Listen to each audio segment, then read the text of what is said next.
AI with some science fiction tools, may not be the best examples, but there's AI in your smartphone. So the facial recognition algorithm in your smartphone is an AI algorithm. But the thing about AI is I see it as a technology enabler. So AI enables a lot of other different types of things. It isn't inherently dangerous in and of itself, but it can be dangerous when it's integrated with other things in ways that's not reflective on the risks inherent in its use. So I talk in my book a lot about lethal autonomous weapons, which is certainly a big issue. And there are a lot of, I would say, issues with AI's inherent unexplainability.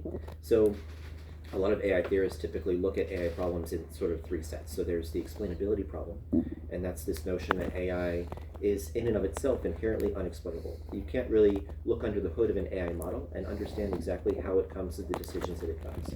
I like to think of AI as being like an interpolation machine. So, and the way I explain that is, if you have 2 points, you can fit a line to those points, and you have like a slope and an intercept with that line. And you can make some physical sense as to what that slope and that intercept mean. And then you can interpolate from that line. So if you don't have a point that naturally falls within your data set, you can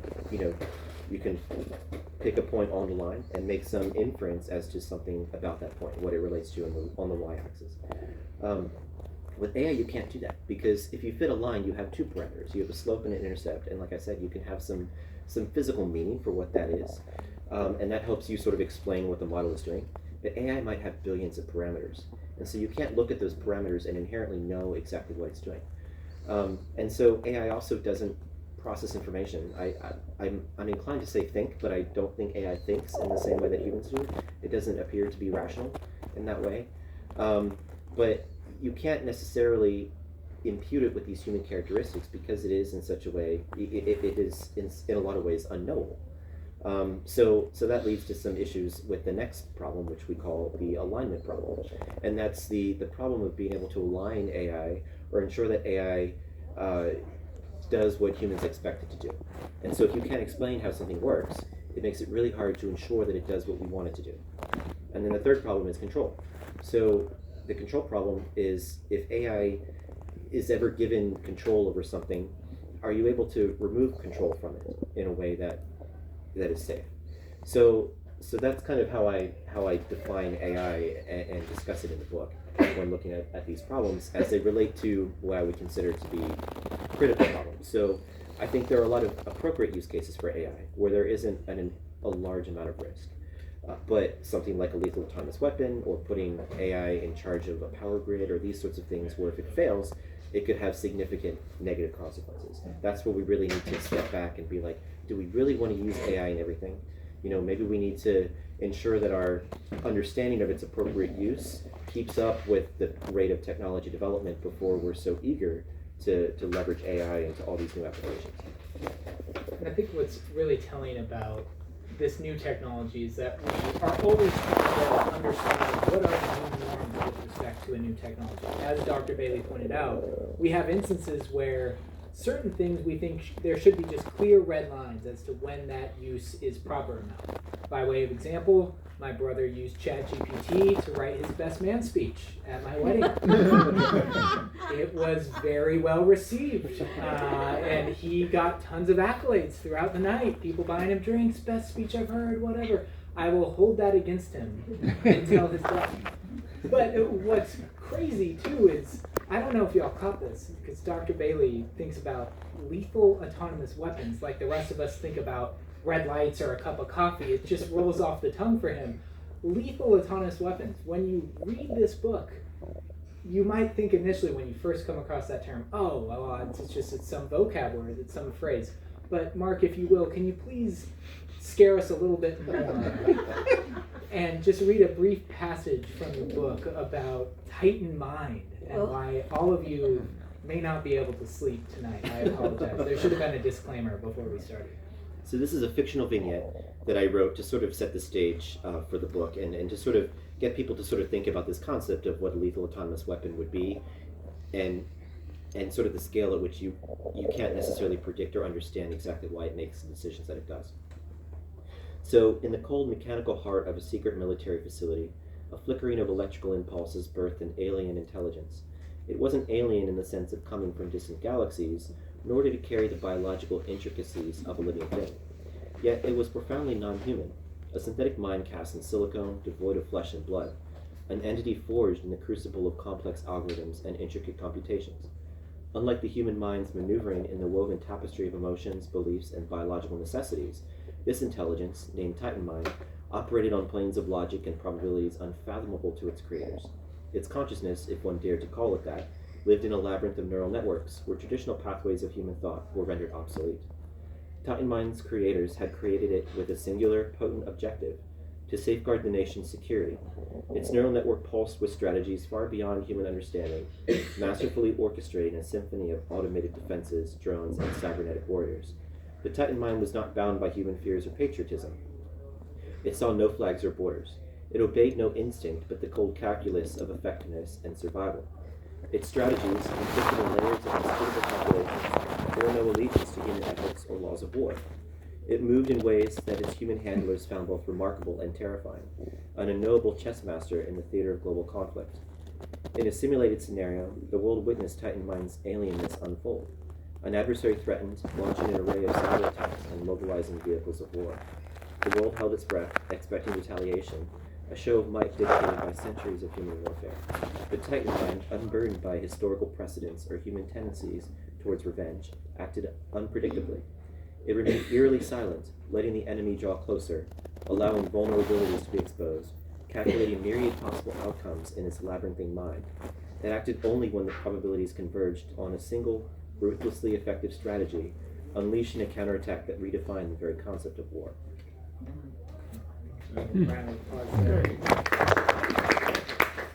Well, Susan, I can't think of anyone better to comment on that passage than you. So I've wrote down intelligence, consciousness, controllability, redefining war. What are your reactions to that vivid picture from your unique approach to this question of AI? Oh boy. So I love his writing. I love the passage. It sounds like a science fiction story, doesn't it? But the sad thing is that this is the kind of world we have to deal with right now. And we have some important questions to really ask about the future of war. And I think this book raises so many key issues about AI and our future that as a culture, it's very important that we discuss. For me, I try to move away from a just quick rejection of the idea of AI in warfare, and look at it from a strategic standpoint, because I think we have to do a cost-benefit analysis. So, for example, humans may not be able to be completely in the loop for every operation to have strategic advantage. And I think that's a really sad thing, that we are at the point already, or at least are getting near to the point where humans cannot, just using their senses, respond. So we are dependent upon these AI systems. And, the thing that worries me is that the geopolitical situation's tense. Everybody knows that. And we still lack sound international agreements that everybody will abide by for the future of war. Yet, as you can see, our AIs are just being developed very, very quickly. So for me, I guess my reaction to this is everybody needs to read Mark's book and discuss these issues. Well, speaking of great reads, now we get to hear from you about your own understanding of a potential hypo to scare us a little bit. Oh, gosh. Yeah, so I wrote this like 3 or 4 years ago now. I already owe my publisher another book, actually a few. But I guess I'll read a passage if you want. I'll read the first paragraph. So I love thought experiments. I'm a philosopher. And so philosophers don't have laboratories. Well, actually, I do have an AI lab, but I'm. But what our laboratories are really is we use thought experiments as a sort of window into philosophical reflection. So I started the book with a thought experiment. So I say, it is 2045, and today you're out shopping. Your first stop is a Center for Mind Design. As you walk in, a large menu stands before you. It lists brain enhancements with funky names. Hive Mind is a brain chip allowing you to experience the innermost thoughts of your loved ones. Zen Garden is a microchip for Zen master level meditative states. Human Calculate gives you savant level mathematical abilities. What would you select, if anything? Enhanced attention, Mozart level musical abilities? You can order a single enhancement or a bundle of several. Later in the day, you visit the Android shop. It's time to buy that new Android to take care of the house. The menu of AI minds is vast and varied. Some AIs have heightened perceptual skills or senses we humans lack. Others have databases that span the entire internet. You carefully select the options that suit your family. Today is a day of mind design decisions. Wow. That was before GPT came out. I really wrote it. Well, and I think this is why it's so awesome to have the two of you here. It's a big challenge of figuring out how to relate to AI is anticipating what those relationships, those dynamics will look like. One, I'm a lawyer, so I just can't stop looking at old laws. My favorite law ever is the red flag law. You're thinking, what's the red flag law? Late 1800s, when the car was first introduced in the UK, somebody had to walk in front of a car, 600 meters in front of it, waving red flags, letting everyone know that a car was coming down the road, because we just didn't know how dangerous it was. And Mark and Susan, you all have given us such vivid depictions of futures that are arguably already here. And so, Mark, I think it'd be great to hear your own reflections on Susan's mind design, and what does it mean when we're thinking about the relationship between AI and humans, and when we cross that threshold to even kind of having it be a part of you, and why that's particularly concerning from a national security, lethal autonomous weapons point of view. I think it's a fascinating problem, honestly. I'm working on a piece right now that kind of talks about some of that. I think this sort of falls under the concept of transhumanism, and this idea that humans will or could theoretically, meet some point where you converge with your technology. And my concern with that is that I wouldn't want to see humanity get to a place where any sort of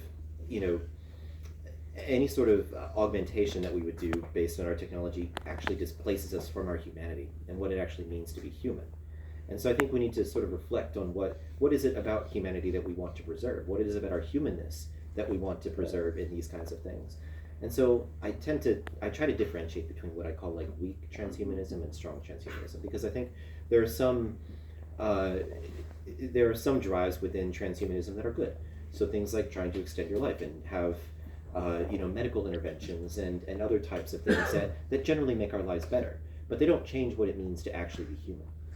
And I contrast that with what I would call strong transhumanism, which would be something that displaces us from our humanity completely. So that might be something like uploading your mind to some sort of a server, if that was possible. Or just, thought experiments. So we're assuming that maybe it is, or we're hypothesizing that perhaps it is. But what would that mean for your humanity? So now you live in silicone. You potentially live forever in silicone. But, do you have the things that really make you human? Do you have, can you experience the joys and the sorrows and all the other things that really shape who we are as humans in that kind of an environment?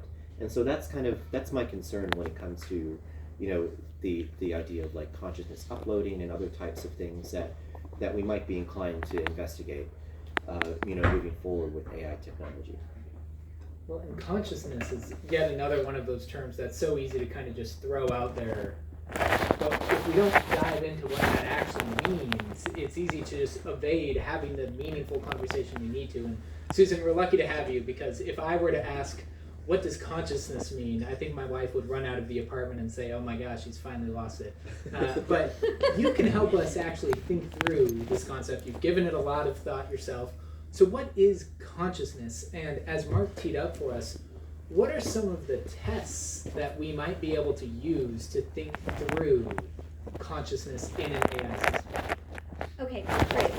So I think you all know consciousness when I just say one thing. So whenever you smell the aroma of your coffee, or hear the sound of your favorite piece of music, or even now as you're sitting in the room and you feel the chair pressing on your body, notice that it always feels like something to be you, right?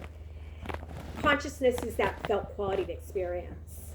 So it sort of always feels to us as if we're almost like in a theater watching a show, right?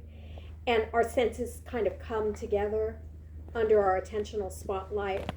That's consciousness. And it is actually quite multifaceted. So, when you're having dreams at night, you're conscious, right? So that's what consciousness is. And Kevin, you ask a really interesting question there about machine consciousness, right? So I guess with everything going on with, these increasingly able and linguistic AI systems that report at various times that they feel, like whenever there's a jailbreak, or, maybe one of the systems is upgraded and it sort of messes up and stumbles, it's like, I'm conscious. So you might wonder, well, is it conscious? And I think we just don't know right now. I'm skeptical. I will say that these large language models, these chatbots, are conscious. But I think it's important that we have these cultural conversations about what is and isn't conscious, what has this kind of felt quality of experience. And to connect it back with, Mark's points about transhumanism, I couldn't agree more. I was so excited to see that you're writing that paper, Mark. As always, I just love reading your work. So thinking about transhumanism, which is right now a leading philosophical and cultural movement to explain and really give, a sort of direction to the future of how humans and technology might converge. Transhumanists characteristically think that we can use science and technology to augment intelligence and even become immortal.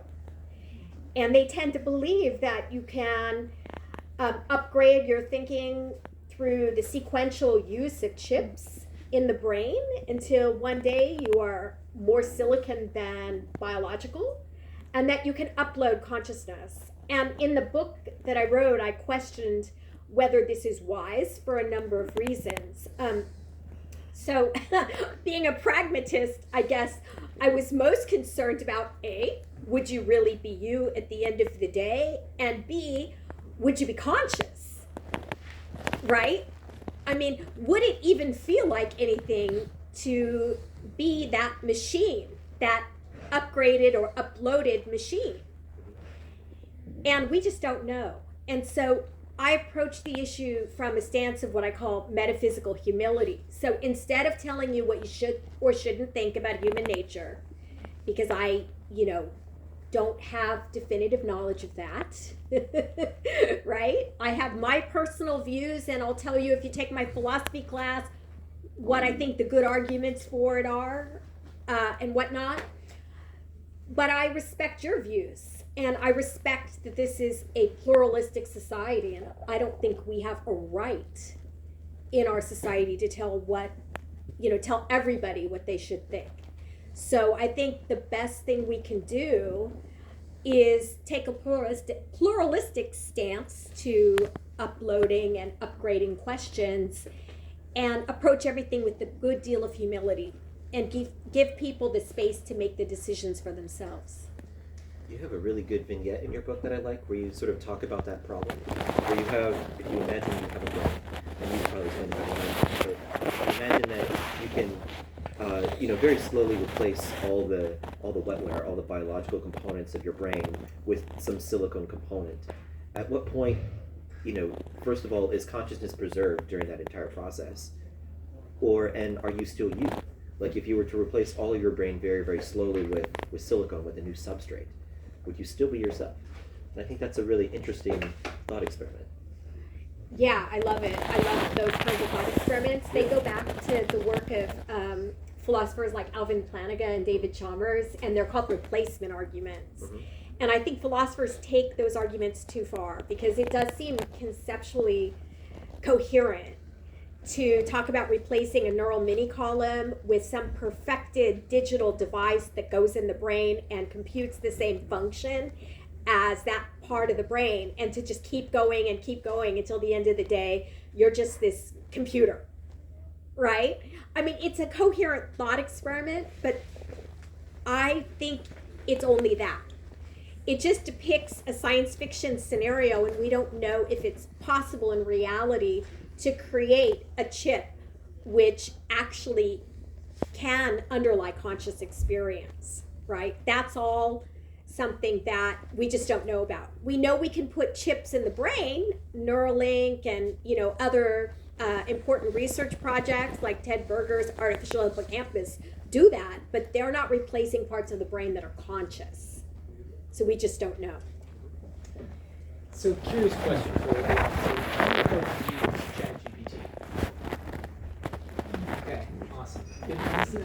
I would expect as much. It'd be weird if you just stumbled into books and books on a Monday night and found yourself talking about AI and consciousness. But I think what is something we all have to get ready for is the fact that we're now entering what some are calling the year of AI agents.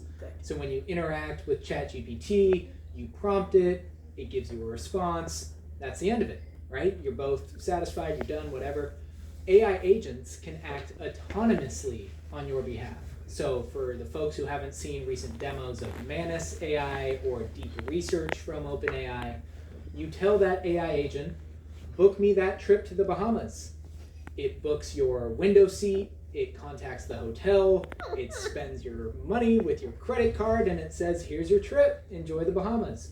All on your behalf, all without any action.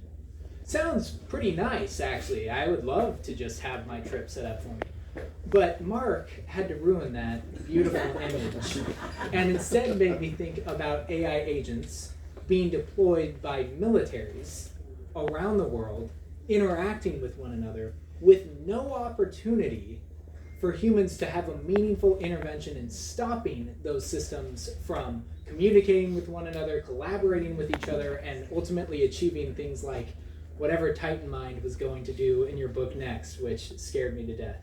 So I had the great pleasure of getting to read both of y'all's books back to back, and it left me asking Mark, should we be encouraging consciousness in AI systems, helping to foster that sort of consciousness to increase the odds that these autonomous AI agents might be nicer to one another, right? Might pause, might be a little bit more enlightened and reflective of human values versus just vigorously pursuing whatever objective, let's say, the People's Republic of China had set for them.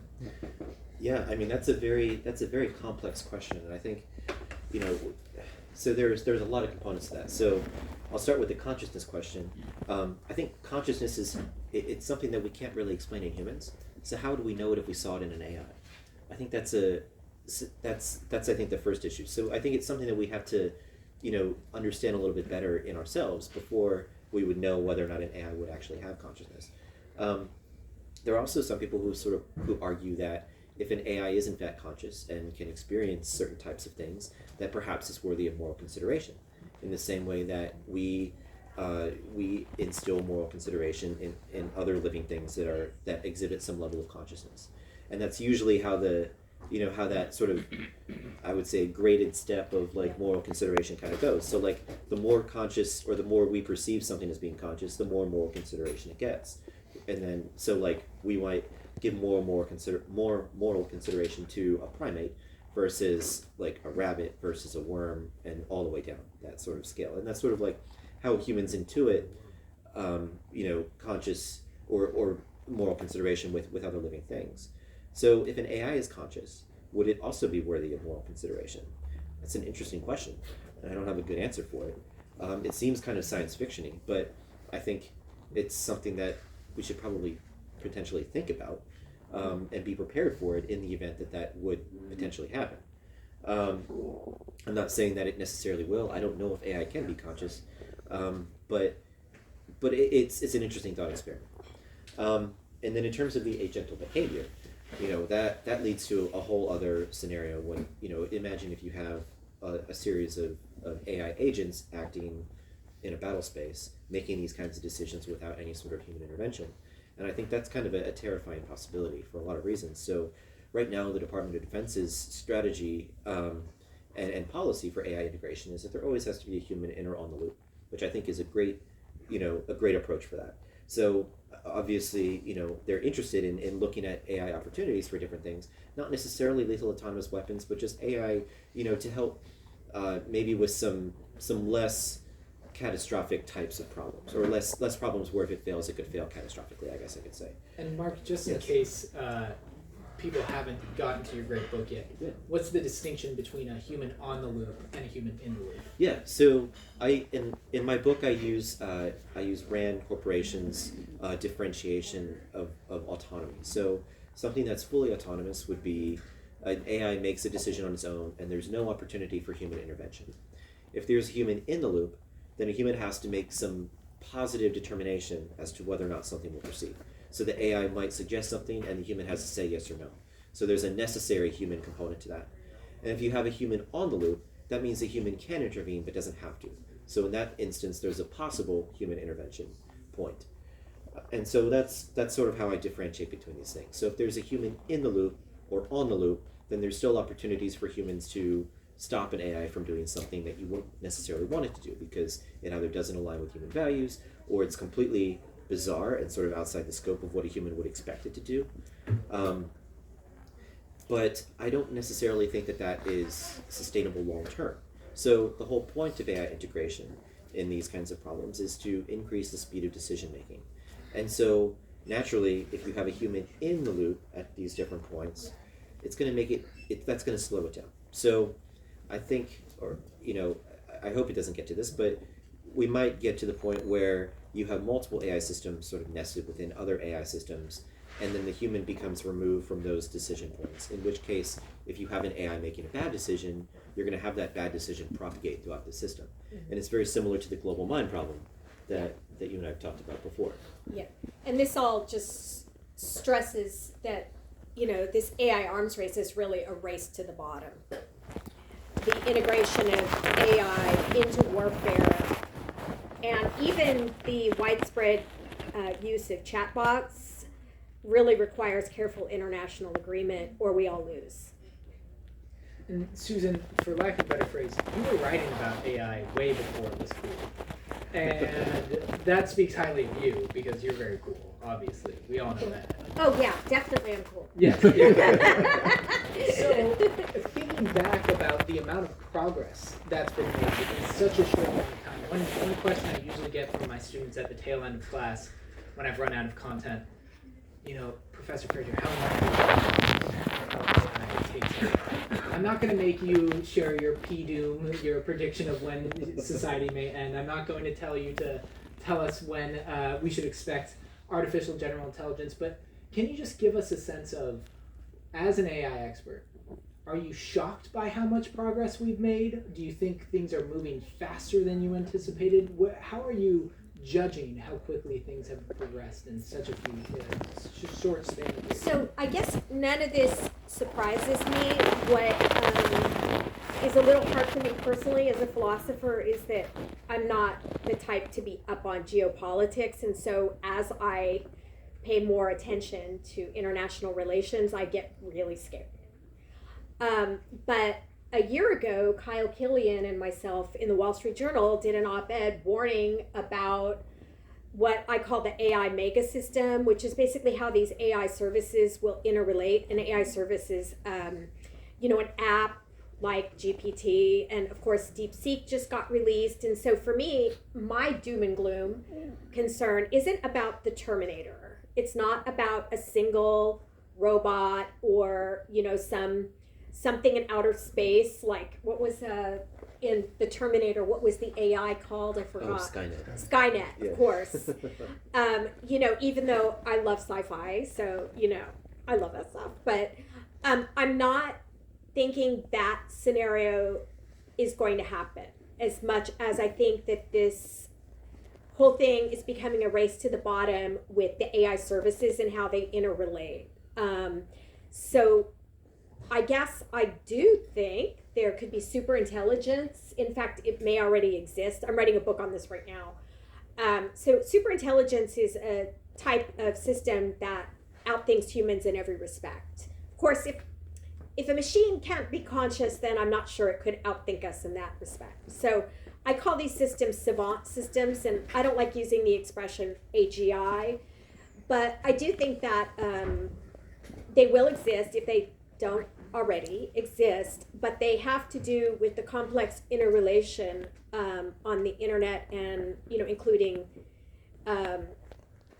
elements of the internet that aren't public, and that there are emergent effects. So one thing that a lot of people have been focusing on in the literature on ChatGPT and other chatbots is the topic of emergence and how you can have these systems that, as Mark pointed out, they're highly complex, they're not interpretable to users, evolve as they scale up. So as you add more and more parameters, more data, more compute, they evolve unforeseen behaviors.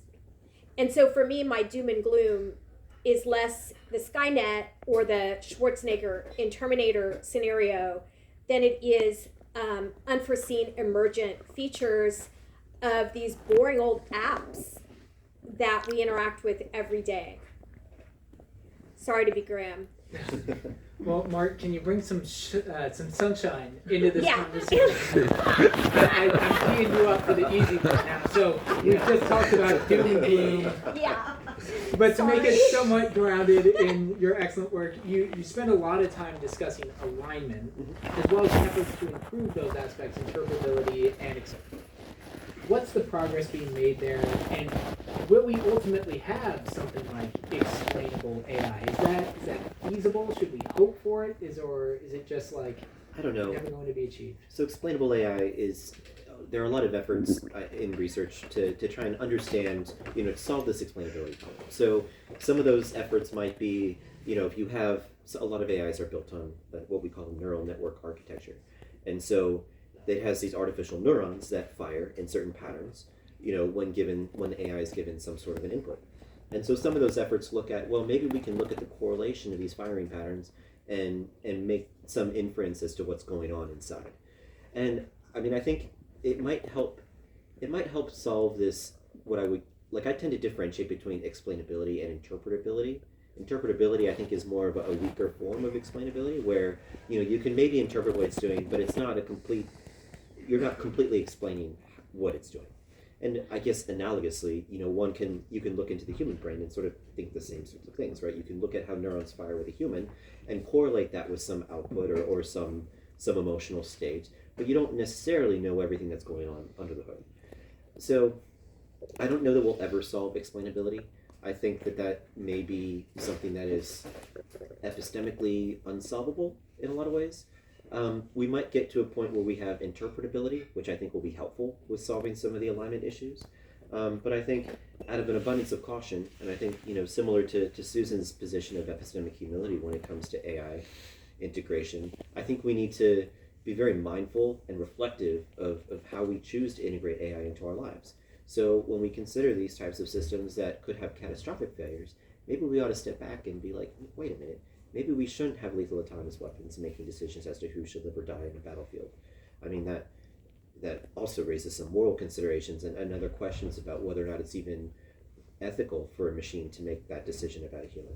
So, I mean, there's a lot that we can dive into there, and I talk about that in the book, but I think, we need to sort of step back and be like, okay, there are appropriate use cases for AI where the explainability / interpretability and alignment issues aren't necessarily that bad. It can make your lives better in certain ways as long as its failure doesn't lead to some sort of catastrophic result. So I think what we need to do is sort of ensure that people have sort of a baseline education as to how AI works so that they can use it in a way that's reflective, because it's a tool. And I think if we view it as a tool and can use it reflective to borrow from, I lost my train of thought. To borrow from one of our collaborators, that we talk about this problem all the time, about the epistemic challenges of AI. I think, we need to sort of step back and sort of really think about these problems a little bit more reflectively, and maybe use it in use cases, or limit its use to use cases that are more appropriate and not that can't potentially lead to catastrophic failures. Yeah, and for our everyday use, I love the idea of educating the public or encouraging public education. So how many of you saw the film Her? It was good. I mean, what got me about it, an op-ed on it for the New York Times when it came out, to sort of call attention to the public on how prophetic it was, because look at how now we're interacting with our personalized chatbots, a lot of us. I know I love GPT, actually. I love interacting with it, playing around with it. And I think it's easy for us to think of it as a personality, right? And even to think that it might have feelings, and to think that we have a special relationship with it. And I think it's very important for us to understand what we're interacting with, and to realize that we have to choose our products carefully too. Because if we just download whatever, we don't know where it's from, our personal lives are potentially being given to, who knows what, right? And that can come back to haunt us later, because when we use these things, we're treating them as friends. And we also have to realize that they do have ideologies or perspectives. Even the best chatbot has a kind of conceptual understanding of the world. And I don't mean to suggest that it's sentient or conscious, but it does have representations and ways of thinking.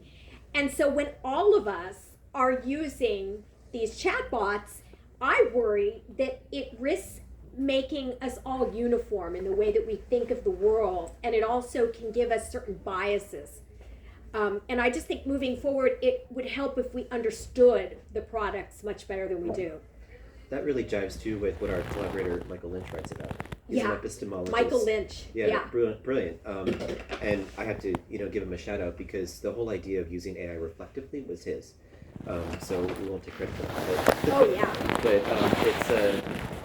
But yeah, I think you're right. I mean, you might lead to sort of this zombification of humanity if we're constantly allowing AI to think for us, and that might not be a good thing. Yeah, I mean, you notice how when you ask GPT something, it can be very informative, but it'll give you like 3 types of people to contact or 3 responses. Now think, millions of people are getting that same information. So I say this as a professor. So what am I seeing? Well, my students all of a sudden are thinking in a very uniform way. And I don't think that's good for our country, right? I think we need to know our products, and we also do need to push even the better AI companies to encourage critical thinking and diversity of thinking. And I think as our culture advances in terms of our understanding of human-machine interaction, the products will hopefully get better. But remember, not every product is there to improve our lives. Some of them might benefit from, making us dumber. I mean, TikTok, for example, I don't think that's necessarily the greatest product in the world for our young people to be spending their time on. And I'm glad it's banned. And some of them were the product. Look at social media. Yeah, social media. Yeah. And I think that's a good example of, sort of this whole idea of technology that was maybe supposed to make things better, or everyone sort of had this vision that it would make everything better. But has social media really improved our lives significantly? I think it's caused a lot of political division and other types of things that are really bad, because we no longer have an agreed upon set of facts, and that can lead to a lot of problems just with the maintenance of democratic norms. But yeah, so I think that's a good example of technology being developed in a way that's a lot faster than our ability to examine its ethical and appropriate use. Yeah, and in a way, I mean, this conversation involving warfare leads me to think of these apps as really dual-use technologies. A dual-use technology is something that can be used for a normal everyday end, which could make our lives better, but it can also be used to hurt individuals, be used for purposes of warfare. And it's easy to see how, these apps, and even including the newer AI chatbots, could be used to sow discontent and actually encourage individuals to act as the AI's agent. So I have people emailing me every day now telling me that their AI is asking them to contact me about different issues because I'm an expert. Now, I don't know what's going on with that, right? And I just hope it doesn't get worse. I'm just going to start ignoring all the emails I'm getting.